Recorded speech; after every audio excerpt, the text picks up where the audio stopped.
जय हिंद दोस्तों, सैनिक समाचारों में आपका हार्दिक स्वागत है। यानी कहा है कि इनके पेट में दर्द क्यों है, ये आर्मी अधिकारी कह रही हैं, क्यों भारत की किरकिरी करा रहे हो। जरा वीडियो सुनना होगा, उन्होंने सीधा सीधा क्या कहा है। और मैं बात करूंगा, दो पायलटों ने तो दी है कुर्बानी, इनके लिए किसी ने कुछ बोला।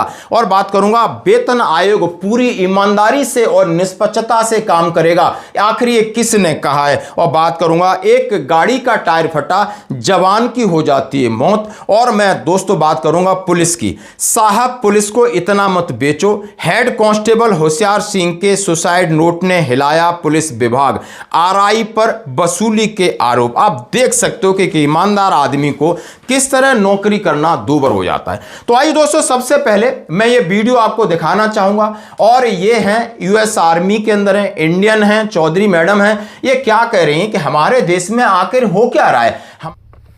हेलो गाइस, नमस्ते, कैसे हैं आप सब लोग। सबसे पहले हैप्पी होली।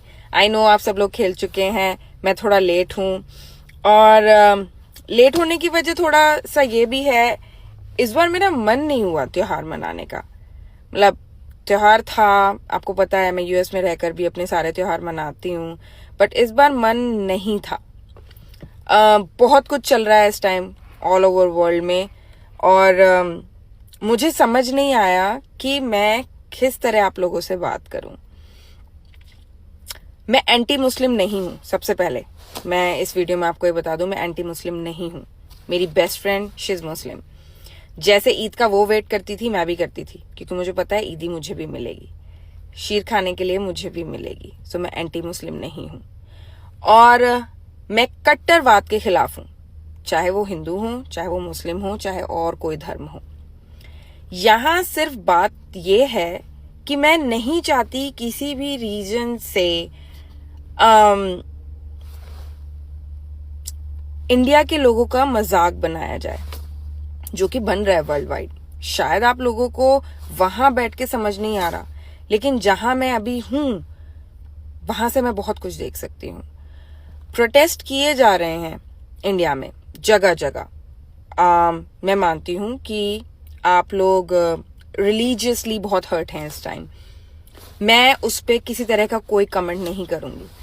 बट मेरा एक क्वेश्चन है आप लोगों से, मैं सिर्फ ये जानना चाहती हूँ कि वो प्रोटेस्ट जहां पे किए जा रहे हैं, जहां पे आप रहते हैं, वहां की चीजों को डिस्टर्ब कर रही हैं, वहां पे प्रोटेस्ट करके कौन सा बेनिफिट आपको मिलने वाला है।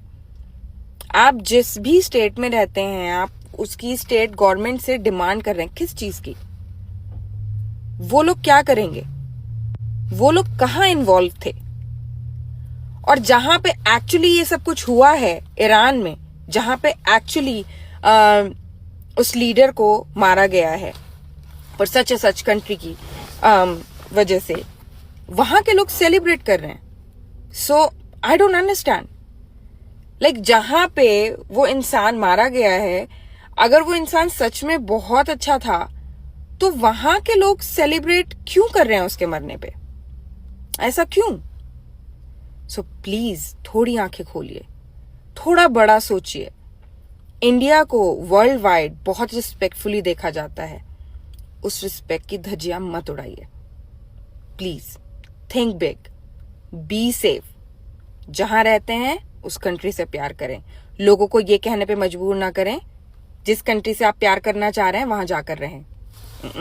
हमारे देश के लोगों को क्या दर्द है, और उस दर्द की बात की है कि सेना हमारे देश के अंदर कल 2 पायलट शहीद होते हैं, और एक सुखोई हमारा एक लड़ाकू विमान क्रैश हो जाता है। उसमें 2 जाबाज, स्क्वाड्रन लीडर अनुज और फ्लाइट लेफ्टिनेंट परवेश दुराकर की मृत्यु हो जाती, देश के लिए कुर्बान हो जाते। यहां पर उनकी तरफ कोई ध्यान नहीं देता है, जो अपनी जान हथेली पर लेकर हमारे को, आपको, इस देश को सुरक्षित कर रहे हैं। और वहीं पर ईरान में उनका एक तानाशाह अमेरिका मार देता है। पेट में दर्द यहां हो रहा है, वो ये बोल नहीं है कि पेट में दर्द आखिर क्यों हो रहा है। ईरान में जश्न मनाया जा रहा है, इनका नेता था, वहां के लोग जश्न मना रहे हैं, हमारे लोगों को क्या समस्या है। और सीधा सीधा कह रही, मुझे किसी कास्ट या किसी कम्युनिटी से कोई परहेज नहीं, हम सबका सम्मान करते हैं। लेकिन यहां भारत की किरकिरी होती है।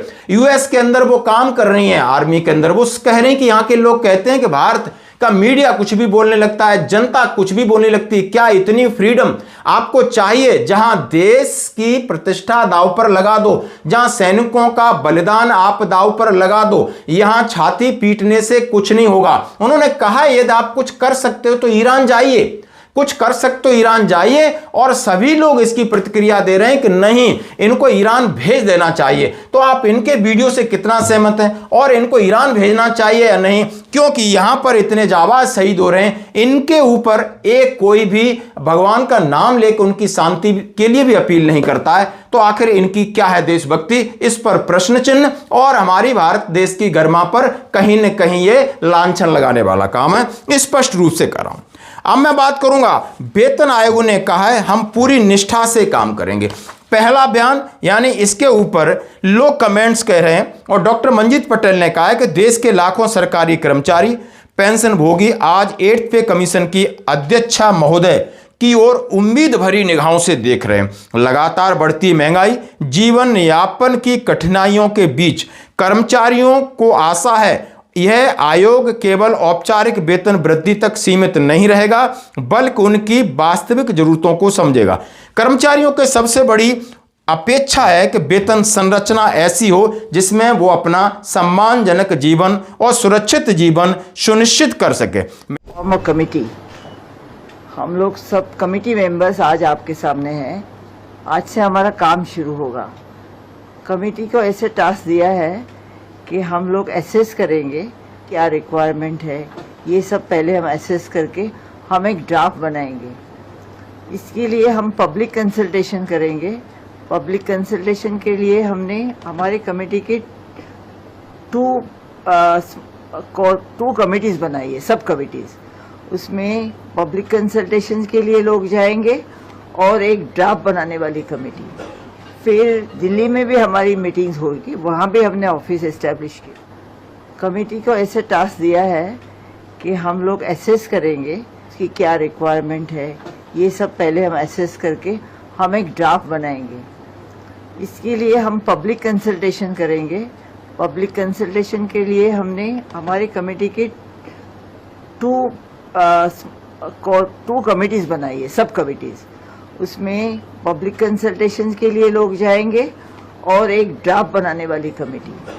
फिर दिल्ली में भी हमारी मीटिंग्स होगी, वहाँ भी हमने ऑफिस एस्टेब्लिश किया। The committee also interacted with the representatives of political parties, state statutory commissions, as well as with leaders of various religious denominations, had requested for an interaction with the members of the expert committee.